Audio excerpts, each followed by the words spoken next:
one in it. All right. Unless you want to suffer all day. Your business is called Fit for Racing. Yet you're Forget an e-bike proponent. Yeah. I was gonna, but actually forget e-bikes. I'm interested. No, actually, it's a really good subject because we put out a video a little while ago and it got quite a lot of comments on it.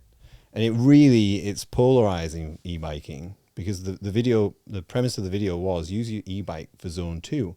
And so that you can still get a number of downhill runs that are fun, but you can just moderate the zone that you're in by basically using your gearing. So if you're on a normal bike going up a hill, inevitably you're going to get out of zone 2 when it gets steep, and there's nothing you can do about it unless you get off and push, which you don't really want to do.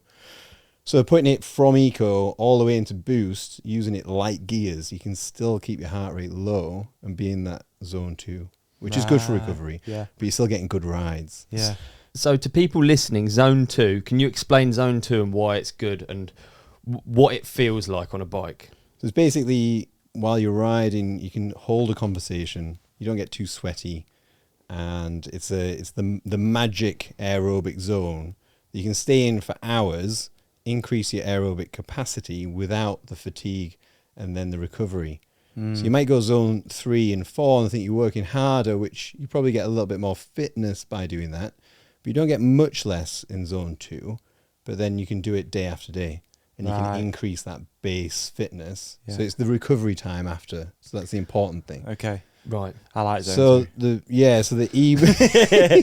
That'd make great merch. So the point of that video was to kind of use your e-bike as a tool, and you got all of the people commenting saying, I've actually done this. This is the way I train. And I didn't realize it was like an actual way to train. Right. And I felt like when I got back on my normal bike in the summer, I was way fitter. Yeah. And then you get the people that hate e-bikes, like no one will ever do that. I can only afford one bike. How can you get an e-bike as a tool? I'm like, those people, both sides, are so passionate about it. It's amazing to see because one knows, the other doesn't, and you only know what you know, and you have a strong opinion of that. So you're kind of in the middle, trying to support the positivity, and then be like, oh well, read Bob's comment up above, and he experienced the exact same thing that you say no one will ever do. Yeah, it's true. I think that is still such a thing, isn't it, within mountain biking, that in the community is that e-bike thing, and people who just won't commit to it. I don't know. Yeah. I still think that's people have took a really hard stance on that, which is understandable, especially financially, because they are expensive. And to have two bikes is a lot, but I think as they get more lightweight and like the SL versions of things and stuff like that, I think more people are going to start experiencing, like what you just said, going out and being able to do a zone 2 ride. Because depending on where you live, zone 2 can be a difficult ride sometimes. Because you're going to hit hills, aren't you? You're going to find actual wilderness and actual like... Sheffield's like, you have to go to a hill like on the way out, don't you? Yeah, I went on a road training camp in Mallorca, and I literally couldn't do the zone 2. The zone 2 was just it was so boring. Yeah. Like I couldn't do it. I just gave up, which is really, I know, but that's an interesting thought for someone to think that doing the right thing is actually almost doing less. Yeah, and you have to be in the right kind of mindset for that as well. It depends on what other things you're doing. I wouldn't suggest that a 9 to 5 worker would spend 2 hours on a Saturday morning doing a zone 2, and that would be their training for the week. Yeah. So we're talking about people that are doing additional training on top of the stuff that really makes a difference. But ultimately, don't exchange the time on the bike, getting your skills up, for zone 2 on, say, a turbo trainer. Yeah. Like, go out on your bike. That's why you're doing it. Yeah, for sure. And like, we did have a guy in the very early days of having an online program who just did exactly what we said in the gym for the full off season. And then he got in and he actually wrote an email of complaint and said, I did my first enduro race and I was really shit.